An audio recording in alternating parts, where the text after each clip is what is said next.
Kia ora, g'day and welcome to the history of Aotearoa, New Zealand. Episode 131, Sailing Instructions. This podcast is recorded in Te Whanganui Atara, on the rohe of Mueupoko, Taranaki Whanui, Te Atiawa and Ngāti Toa Rangatira. We are generously supported by our amazing patrons. If you want to support Hans, go to patreon.com/historyaotearoa. Last time, we talked about the lead-up to Abel Tasman's expedition of 1642, which will, spoilers, see him come across the land of the Long White Cloud. Before we get into how that expedition went, today I want to talk about the instructions that Tasman received from his bosses, the Batavian Council of the Dutch East India Company, and of course their leader, Governor-General Anthony van Diemen. As we talk about the instructions, it's important to remember that the entire reason the council wanted this voyage to occur was that they thought there were lots of riches to be had in Terra Australis, the undiscovered continent which was now thought to be in the South Pacific. And if they were the first Europeans to find this land, they would have a head start in exploiting them. It's possible that Tasman and his workmates who helped him set up the voyage, Franz Vischer and Isaac Gillismans, were wanting to explore for the thrill of filling in the blank edges of the map. However, as far as the VOC were concerned, this was a secondary concern to profit and potential trade. In particular, they expected to find gold and silver, like had been found in South America, but presumably they expected to find other useful resources too. In particular, spices, which was the company's bread and butter. That's not to say that Tasman and his officers wouldn't get anything out of this though.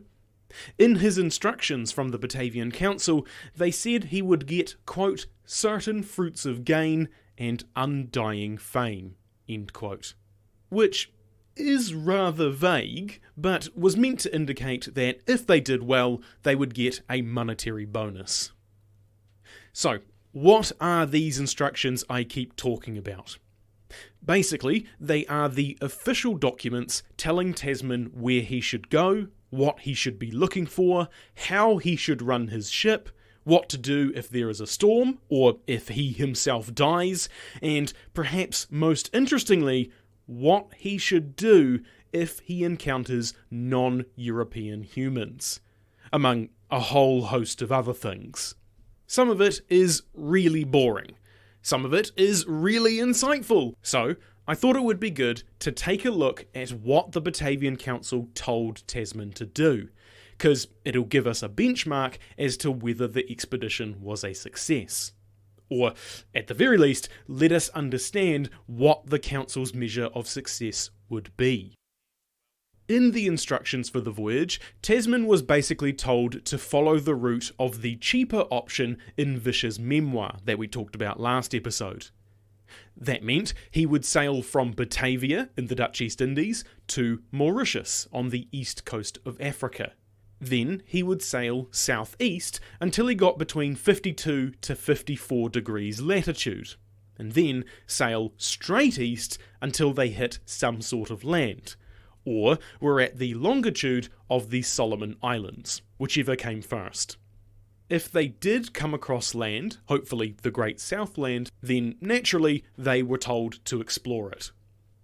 If nothing appeared, then they would just sail north and return to Batavia.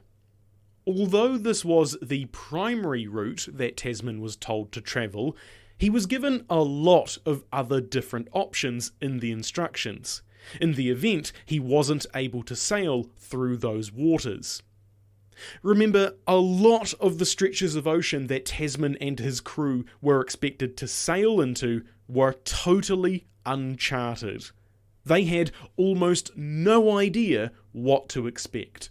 So, just in case things didn't pan out quite the way they hoped, the council wanted to make sure that Tasman knew what other objectives they would find acceptable.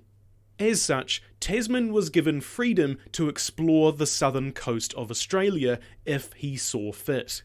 The furthest that the Dutch, or in fact anyone in Europe, had gone along the southern coast was a point called Niue's Archipelago in the Great Australian Bight, about an 8-hour or 770-kilometre drive west from modern Adelaide. As was the practice at the time, it was named after a Dutch guy called Niue, who reached there in 1627. The hope was that if Tasman was able to do this, they would discover if the Cape York Peninsula, that's the pointy bit in the north of Australia near New Guinea, was connected to Niue's archipelago, or whether there was a passage between them that could be utilised. Essentially, they were asking him to find the eastern coast of Australia and chart it. The instructions also said that if he chose to do this, he should explore the northern coast of Australia and the southern coast of New Guinea next to it, to determine if there was a passage between them. At the time, it was unclear if New Guinea and Australia were part of the same landmass or different ones. These objectives were part of a wider goal of the VOC to find out the extent of the Australian continent. Much of the southern and northern coasts hadn't been charted, and the eastern coast hadn't been found at all. So they actually didn't know where the land ended right now. However, for Tasman to do this, he would need to sail north at some point, meaning he would need to abandon his exploration for Terra Australis. And it was generally accepted that trying to find Terra Australis was the better option if there was a choice between exploring more of Australia or exploring further east. This is also because the other objective he was given was to find a route from the Indian Ocean to Chile, which would give them a route that no other European power knew about, something that was of particular import to allow for more trade with that region, and also attacking Spanish interests. Those interests included literally attacking Spanish ships and ports, saying they wanted to, quote, snatch rich booty from the Castilian, who would never dream of our ships coming that way, end quote. But the VOC also wanted to set up gold and silver mines in South America to expand their portfolio. As you might have guessed from the previous Quast expedition having similar goals, the VOC at this time were pretty interested in trying to earn more cash through digging up shiny metal, which is why they added this as a primary plus goal to the 1642 expedition. The reason I call it a primary plus goal instead of a secondary goal like all the Australian stuff is because it wasn't exactly secondary, but it also wasn't necessarily the main goal either. What the company wanted was an easy way to make cash, and expected Tasman to find, quote, fruitful and rich lands, end quote, which they expected would be in the southern hemisphere, since there was that whole balancing the planet idea that meant that whatever land was in the northern hemisphere must have an equivalent in the south. They also pointed to gold and silver being found in Chile and Peru, to show that these riches had already been found before, and there was bound to be more. Ideally, these riches would be found in Terra Australis, a brand new continent that no one else knew about or had laid claim to, which would give them a significant head start. But if that didn't pan out, then the precious metal from South America was the next best thing. In saying that though, they would take any obviously valuable resource, such as gems. So I guess you could say the main goal was to find resources that could make money. The company had some preferred ways that they wanted this to happen, but were happy with whatever they could get. However, Setting up mines in Chile did have a slight complication, because by now the Dutch West India Company had been set up by the States General, and they were given a similar monopoly in the West Indies as the VOC had in the East Indies. At the time, it was unclear if the WIC Charter extended into South America, which would mean the VOC weren't allowed to conduct business there of any kind, such as trading posts or mines. The council sought advice from their officers back in Europe, but whatever happened there didn't ultimately matter, as we will see.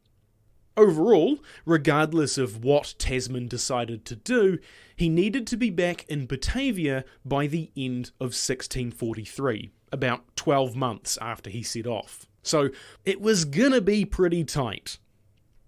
Given they were sailing into unknown waters and were hoping to encounter lands hitherto unseen by pale eyes, Tasman was expected to gather as much data as he could on any land he came across, as well as the ocean around it. Well, he wasn't expected to do that himself, but the council wanted someone on the voyage to do that. Mostly this would end up being Gillisman's. Specifically, they were to draw and chart, quote, all lands, islands, points, bights, inlets, bays, shoals, banks, sands, rivers, rocks and reefs, etc., which you will meet with, end quote. So basically everything. They were also tasked with recording their latitude, altitude, the distance from one feature to another, note down any mountains or buildings they found, the depths of the water, the prevailing winds, what the weather was like, how do the river mouths open up, and so on. Basically, anything that could be useful to help others navigate those waters safely. The whole idea was that Tasman was to find out as much as he could about the area and then report that back to Batavia. With that information in hand, the company could send out more ships to set up trading posts to exploit the resources he found, or to trade with the locals to get those resources. So, knowing what kind of hazards were in the water, where the good places to anchor were, and key navigational features like mountains all presented on some nice maps was really important if they wanted those future ships to arrive at the right place in one piece. Speaking of locals, as I mentioned earlier, the Batavian Council did give Tasman instructions on what he should do if he encountered non-European humans. As far as I am aware, he wasn't told what to do if he encountered other Europeans, except those in Mauritius along the sailing route, because that was a Dutch base. My guess for this is probably because they didn't expect to meet anyone once they were beyond the edge of the map. Or maybe because conducting himself in a gentlemanly manner was the obvious thing to do, so it didn't bear mentioning. Anyway, the fact they gave instructions for if non-Europeans were encountered at all is something I find quite interesting, because it seems to imply that the council did expect Tasman could meet with people who had never encountered Europeans before. There were those in the Solomons and other Pacific islands that had already been charted that this could also refer to, since the expedition planned to head in that direction. But it does make me wonder whether at this time it was thought to be pretty normal that there were some people out there in undiscovered lands who were yet to enter the ever-growing global stage. Of course, we now know that there certainly were people like that, Māori, for example, but in 1642 this may have been less obvious. Tasman's instructions on this matter are actually slightly different depending on whether the indigenous peoples he encountered were quote-unquote civilized or not. The council's assumption was that most people the expedition would encounter would be of the non-civilized variety, whatever the fuck that means. And as such, that Tasman should, quote, use great care, because it is apparent the Southlands are peopled with very rough, wild people, for which reason you must always be well armed and carefully on guard, since in all parts of the world it has been found by experience no barbarous people are to be trusted, because they usually think that the people who appear so exceedingly strange and unexpected come only to take over their lands. End quote. And I just find this to be a monumentally baffling statement. Just to reiterate, the Batavian Council are saying Tasman should be careful around indigenous people because they usually think newcomers are there to steal their land. There is so much to unpack out of that. Firstly, that this was clearly coming from a place of experience. The VOC had seen this kind of response to their presence before. Why? Well, that leads me to the second point, that this is very much saying the quiet part out loud.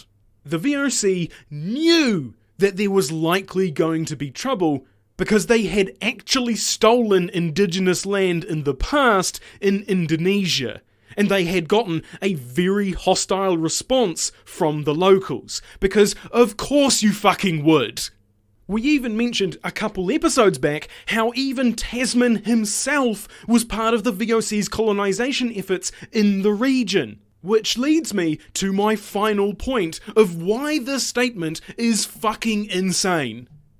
Stealing indigenous land is exactly what Tasman was instructed to do on this expedition. Don't take my word for it though. Here is a quote from the postscript of the very same instructions that we have been discussing and I have been quoting throughout this episode. Quote, "Take in possession for the high and mighty Lords States General as sovereign of the United Provinces, uninhabited lands, or which have no lord, can be secured by the setting up of a stone as memorial, or the planting of our prince flag for true possession, since such lands rightly belong to the finder and taker." End quote. It goes on to say, quote, "In populated lands, the consent of the people or king shall be necessary in the taking of occupation, which is to be fittingly achieved by amicable influence with the presenting of a small tree planted in a little earth, the joint setting up of a stone, or the planting of the prince flag in memory of their voluntary submission or subjection. All which you should completely record in your journal with naming of the persons who shall be present, so as to be able in future times to serve our republic." End quote. Now, on the face of it, this doesn't seem like he is being asked to steal land from local people. But I would like to remind you that European ideas of monarchs, land ownership, and other such concepts didn't neatly map to non-Western cultures like Māori. It would be very easy to claim that a land didn't have a king, or that the people were savages, and therefore had no rights to their land. It is something that had happened before and would happen in the future. In addition, Tasman was told he should record all of these interactions into his journal, so that the company could then understand what land they now had claim to, which would help them if other European powers, or even the indigenous peoples themselves, tried to dispute that claim. So, I feel quite comfortable saying that Tasman was being given, at the very least, tacit permission to claim whatever land he found, regardless of who was there already. Again, most of this information was aimed at those that they deemed quote-unquote barbarous, and Tasman was given different instructions if he found people who were determined to be more civilized in nature. In fact, he was told, quote, "take more account of them than the wild savages," end quote. Though it's not mentioned how he should make this distinction. Much like the physical features of the landscape, Tasman was told to document the people. Quote, "what fruits and livestock be there, what sort of structure of houses, the form and appearance of the inhabitants, their clothing, weapons, customs, manner, food, livelihood, religion, government, war, and other notable things, particularly whether they are good or ill-natured," end quote. He was also instructed to note down, quote, "what circumstances they and their lands are, and whether anything useful is to be got or done there," end quote. It is reasonably obvious what the VOC wanted this information for. Knowledge is power, after all. That is to say, the company would know if the land had any value for its resources or potential agriculture. And if they could learn about the culture of a people, then they could find ways to exploit that culture during diplomacy or trade to ensure the VOC got the best deal. Or, if worst came to worst, then they would know their military capabilities. To find out what kind of goods a group of people might have, Tasman was told to, quote, "inform them you come there to trade, duly observing what they esteem and to what goods they are most attracted, particularly finding out what wares are among them, likewise about gold and silver, and if it is in valued regard by them, representing yourself to be not too eager for it, in order to keep them unaware of the value of the same," end quote. To translate that a little, Tasman was instructed to find out whether any people he came across had anything valuable, like gold, silver, jewels, or spices. He was to do this by just presenting himself as a humble trader, and showing them some of what he had been given to trade, and make some small deals with them. Some items that Tasman was given for this were mirrors, sandalwood, wax, pewter, iron pots, needles, metal tools, cutlery, and even elephant ivory. Doing a little bartering would allow Tasman to find out what sort of stuff they had that the Dutch might be able to profit from, and also what the locals might want in return for that. Plus, Tasman was told not to look too excited if they brought out something really valuable, like a big old chunk of gold, so that the indigenous peoples wouldn't know the true worth of what they had, to allow the Dutch to lowball them later. In addition to all of this, Tasman was told to keep himself in their good graces. All of that work wouldn't mean anything if they thought he was a dick, because the next time the Dutch turn up, all they'll be thinking about is what a massive asshole the last guy was. As such, he was to ignore any petty thievery or other small crimes that the locals might do to him, so as to keep the relationship good. Likewise, he was told to keep his own men in line and not let them do any harm. If it's not already super obvious, let me just spell it out here. This is super fucking insidious.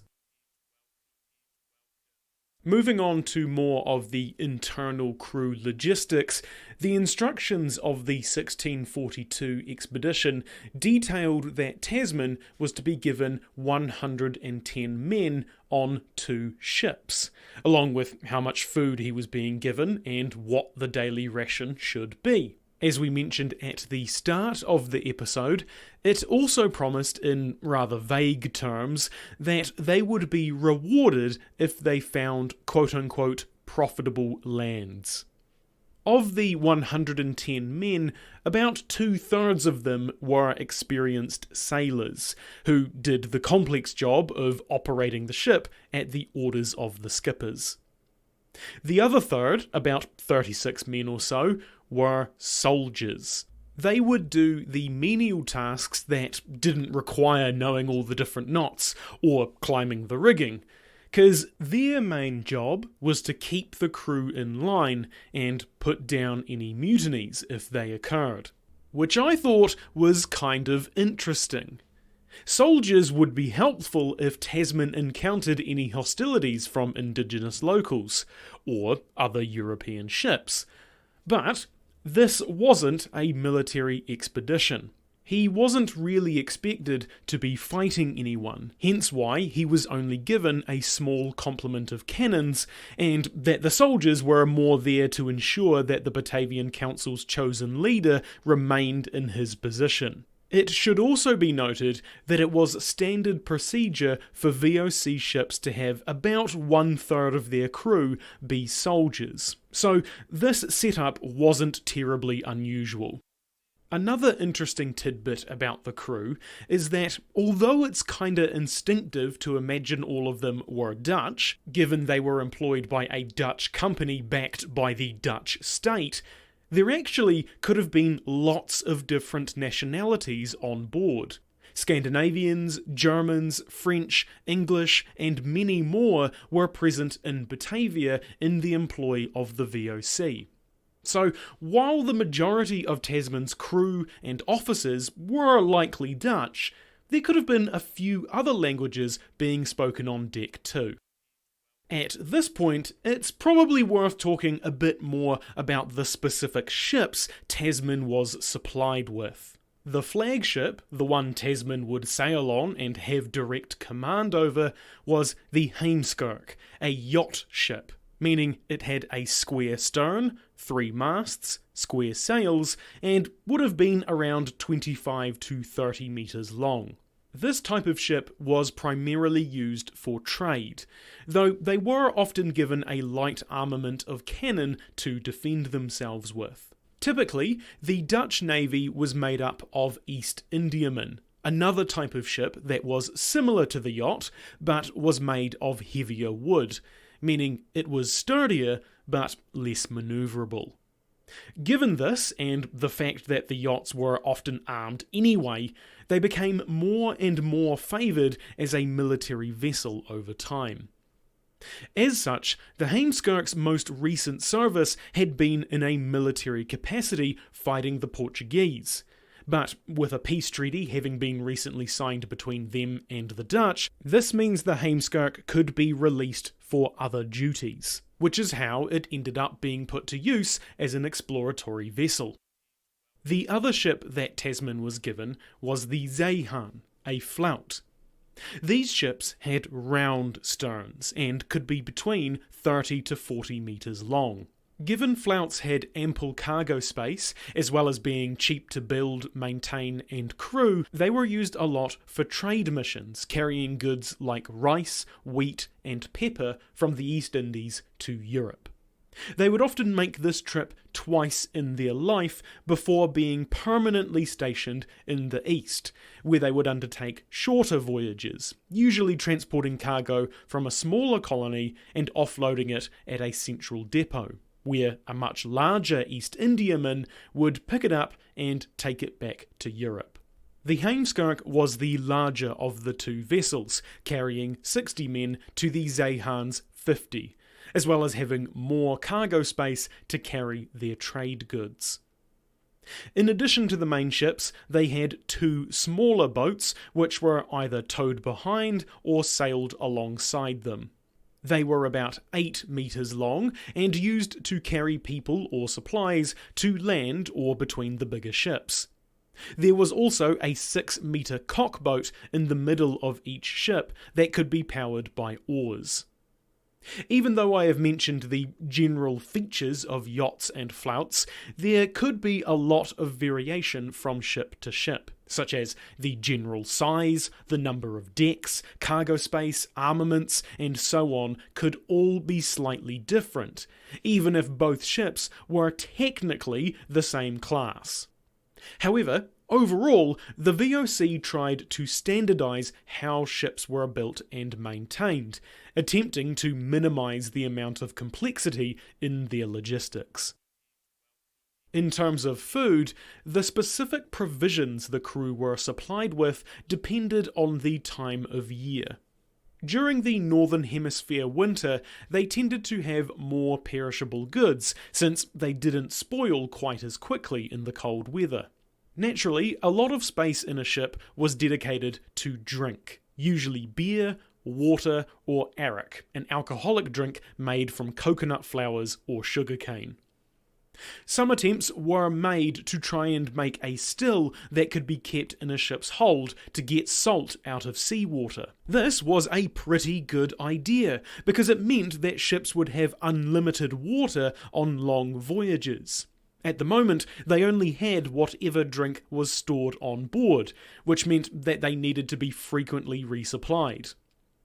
Naturally, this was all the more dangerous when you were going into unknown waters with no known outposts to take on more drink, and no knowledge of where fresh water might be.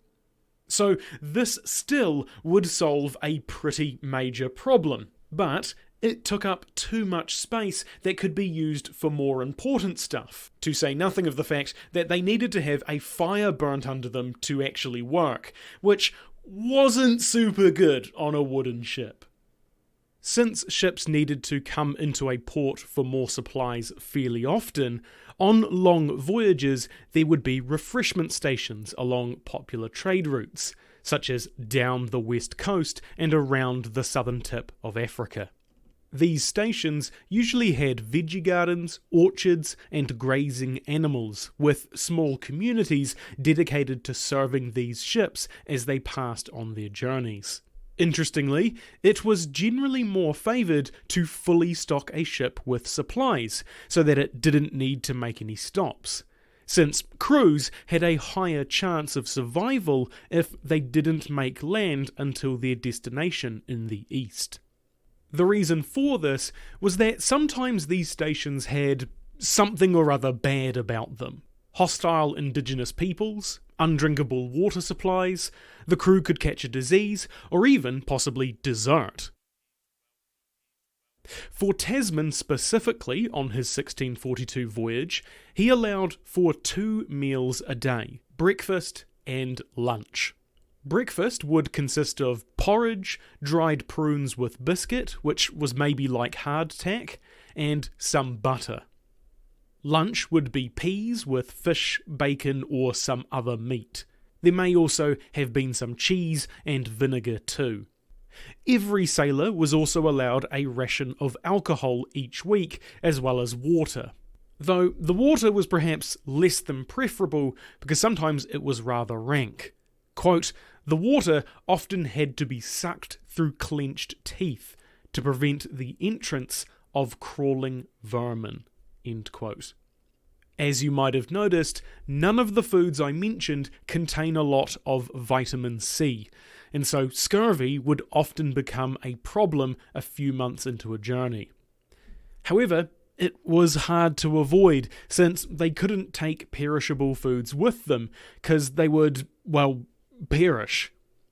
It's pretty obvious that the VOC not only knew about this problem, but actually tried to rectify it through the orchards and veggie gardens at the refreshment stations, as well as the introduction of scurvy grass onto ships. However, it's likely they didn't know the specific thing that was causing the disease, given that even by Cook's time, over 100 years later, the problem still hadn't been fully solved. After the logistical statements, the instructions added the more formal stuff of proclaiming Tasman as the leader of the expedition, and that he was allowed to fly the Dutch flag, which was often done to alert the ship's council to meet, since the officers were spread over 2 ships. Now, this is different to the Batavian Council, who managed the affairs of the Dutch East Indies. This was a council just for the leadership of this expedition. Ships' councils were common on Dutch ships, and in fact pretty much all ships regardless of nationality at this time. The officers on board ships were often experienced sailors, some of them having sailed for decades, each with a wealth of knowledge and experience on subjects like navigation, seamanship, or the capabilities of the ships themselves and their crews. There were also those that had a lot of theoretical knowledge from years of study. Less practical experience, but their advice was valuable in a different way. With all of this accumulated wisdom at their disposal, it was expected, and generally just a good idea, for captains to consult their officers on various important matters to get their advice on how to proceed, particularly in dangerous situations that they were unsure of, and even more especially when they were in unknown waters, where there was virtually no hope of rescue. This could be easier said than done though, because sometimes the important officers were split across multiple ships, as was the case in this expedition. Tasman made frequent use of ship's councils, partially because he was required to, but also because he had hand-picked a lot of his officers, and they had sailed together numerous times, so he likely trusted their opinions. At the end of the day though, Tasman was the commander, and so he had the final say. Well, usually, but we'll get to that in a second. In this same section, they explain that the officers and crew should respect and obey their leader. After this, they list the specific officers on board and their roles. In terms of our main trio, the newly minted Commander Tasman was declared the permanent president of the voyage, Vischer as the pilot major, which is the chief navigator, and Gillismans as the merchant on one of the ships, which meant he was responsible for keeping track of their trade goods and using them to make good deals when the time came. The instructions also listed the names of the skipper of each ship, the secretary, and the upper mate. They go on to say that these people make up the council, and that all major decisions should go through a vote of this council. In the event that there was a tie, Tasman would get 2 votes to break it. However, this depended on the scenario. If the vote was regarding a matter of justice to punish a crew member for a crime, the 2 bosuns would also get a vote each. If the matter related to navigation, then Vischer, as pilot major, got the extra vote instead of Tasman. And the instructions stressed that in these cases, Vischer's advice should be, quote, taken in proper regard, this voyage being planned with his communication, end quote. In other words, Tasman should take extra heed of Vischer's advice in matters of navigation, because he knows what he is doing, and he had in fact been one of the people to plan the route in the first place. The navigator on a ship was an extremely important role. They were the ones to make sure you got to where you were going and then got back home without getting lost in the infinite ocean. Often they were very experienced and well respected, Vischer being no exception. As we have discussed before, he was highly regarded throughout the Dutch East Indies. So it isn't too surprising that his word in some cases held more weight. Tasman was also instructed to seek advice from non-council officers, even if they didn't get a vote. The instructions also said that as soon as he was out to sea, Tasman and his council should figure out what they should do if the 2 ships get separated, and to decide how he wanted to communicate between the ships, recording that process in a signal document. Basically, the Batavian Council wanted to ensure every base was covered, at least as much as they could, since if it all went tits up, then it was their money down the drain. As part of this, they lay out the line of succession should Tasman die. If that were to happen, quote, which God forbid, end quote, the skipper of the flagship would assume command. The instructions then finish with a bit of a prayer or blessing to God to give them courage, protect them, and all that stuff. It is then signed by Van Diemen and other members of the Batavian Council, before the postscript we already talked about. With the plan laid out and the route set, on the 12th of August 1642, the two ships Heemskerk and Zeehan set out on their adventure to find new lands full of riches and exotic people with strange customs. For adventure! For glory! For empire! Only for the Zeehan to immediately run aground. Shit. If you want to get in touch, my email and social media are on historyalteador.com. Aotearoa spelt Aotearoa. You can also find helpful resources there, like transcripts and sources. If you would like to support Hans, you can do so through donating via Patreon or giving us a review. As always, haere tu atu, oki tu mai. See you next time.